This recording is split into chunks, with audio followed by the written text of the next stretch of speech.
సిటీలో దీపావళి ఎఫెక్ట్ కనిపించింది. పట్నం వాసులంతా పల్లెబాట పట్టడంతో నిత్యం కిటకిటలాడే రోడ్లు ఖాళీగా కనిపించాయి. నిన్నటి వరకు రష్ గా ఉన్న రోడ్లన్నీ జనం లేక బోసిపోయాయి.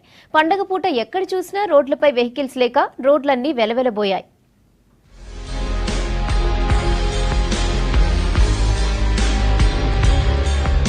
సిటీ రోడ్లన్నీ నిత్యం రద్దీ వాహనాలు ట్రాఫిక్ జామ్లతో కనిపిస్తాయి. కానీ దీపావళితో ఇవాళ నగర రోడ్లు రెస్ట్ తీసుకున్నాయి.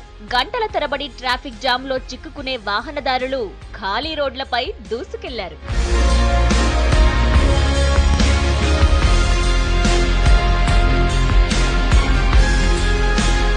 దీపావళి కావడంతో జనం పల్లెబాట పట్టారు. ఫ్యామిలీతో కలిసి పండుగను ఎంజాయ్ చేసేందుకు సొంతూర్లకు వెళ్లిపోయారు. ఉద్యోగులు పిల్లలకు హాలిడే కావడంతో టూర్లకు చెక్కేశారు.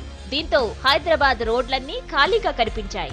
కొంచెం రోడ్లకు ఫ్రీగా ఉంది, పోవడానికి ట్రాఫిక్ ప్రాబ్లం లేదు. రెగ్యులర్ అంటే ట్రాఫిక్ ఎక్కువ ఉంటుంది మార్నింగ్ టైంలో. ఇప్పుడు ఓకే, ఈ రోజు అయితే ఏం లేదు, పబ్లిక్ పండుగ వచ్చి కదా, మా గంట ముందు బయలుదేరాలి. ఎట్లయినా ట్రాఫిక్ ఫుల్ ఉంటుంది కదండి. ఈ రోజు అంతా ట్రాఫిక్ ఏం లేదు, ఈరోజు జర ఫ్రీగా ఉంది. ఈ రోజు ఖాళీగానే ఉందండి కదా, ఫెస్టివల్ అందరూ ఊరాగా వెళ్ళి ఉంటారు. మాత్రం ఖాళీగానే ఉందండి రోడ్స్. నేను మలక్పేట నుంచి వస్తున్నాను. దగ్గర 15 నిమిషాల్లో ఇక్కడికి వచ్చేసాను. మామూలు రోజులు అయితే దగ్గర 45 మినిట్స్ 1 అవర్ పడుతుంది. ఫెస్టివల్ వల్ల అందరూ ఊర్లోకి వెళ్ళి ఉండొచ్చు, సెలవు అది, ప్లస్ అందరూ ఇంకా ఆఫీస్లో హాలిడేస్ కాబట్టి ఇప్పుడైతే రోడ్స్ అయితే ఫ్రీగానే ఉన్నాయి. డైలీ అయితే కంపల్సరీ ట్రాఫిక్ జామ్స్ ఉన్నాయి కదా.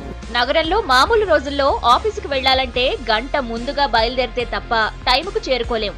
కానీ దివాళీ పండుగతో ట్రాఫిక్ లేకపోవడంతో త్వరగానే వెళ్లాల్సిన చోటుకు చేరుకున్నారు. కేవలం పండుగల టైంలోనే రద్దీ ఇంత తక్కువగా ఉండటంతో ట్రాఫిక్ పోలీసులకు కాస్త రెస్ట్ దొరికింది. ట్రాఫిక్ भी सब कंट्रोल में अच्छा है, नीटनेस है.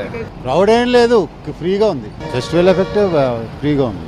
ఈ రోజు ట్రాఫిక్ చాలా ఫ్రీగా ఉంది. ఈ పండుగ మూలంగా ఎవరు కూడా బయటికి పెద్దగా ఇది రాకుండా ఇంట్లలో పూజలు చేసుకుంటారు కాబట్టి అందరూ కూడా అక్కడెక్కడ ఇళ్లలో ఉన్నారు.